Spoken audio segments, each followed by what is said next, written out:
How you doing? I am Tim Delesio, and I am the CTO over at Techolution, running our cloud practice.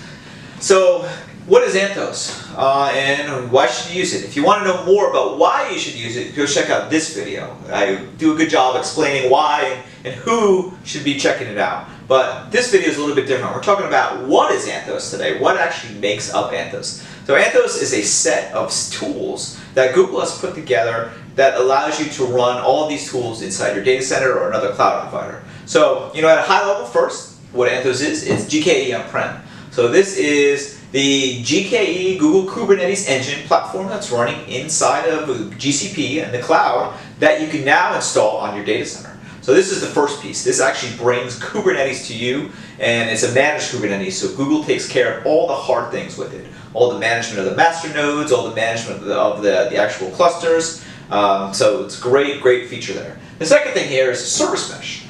This is based on Istio. If you're not familiar with a service mesh, we can do a whole video on that. At a high level, it really simplifies the communication with microservices.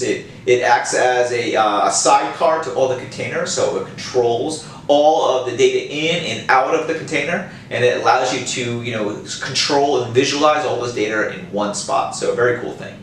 In Anthos, it's called ASM or Anthos Service Mesh, but it is built off the open source project called Istio. Going down the list here, you have a config and policy management tool built in there.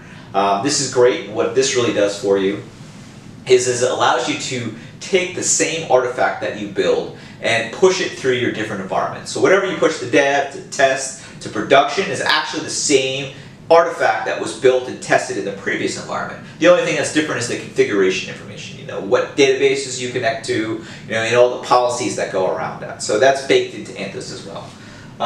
You have a neat tool called Cloud Run. This is a project that's based off of Knative. This gives you serverless technology. So, if you want to run things like, scripts or things that execute in low amounts of time, you can easily run these inside of your data center with Cloud Run. Very neat stuff. And then finally, it gives you a marketplace. So this marketplace allows you to add different tools into your landscape. So let's say you need a Redis server or Elasticsearch or whatever that is or whatever's supported in the marketplace. This allows you to spin up those instances in your data center as well. So putting all of these tools together here is what makes up Anthos, and this gives you the ability to run this in your data center or on the cloud. Again, thanks for listening and watching, and if you have more questions, reach out to us and let us know. See how we can help you get your application set up with Anthos.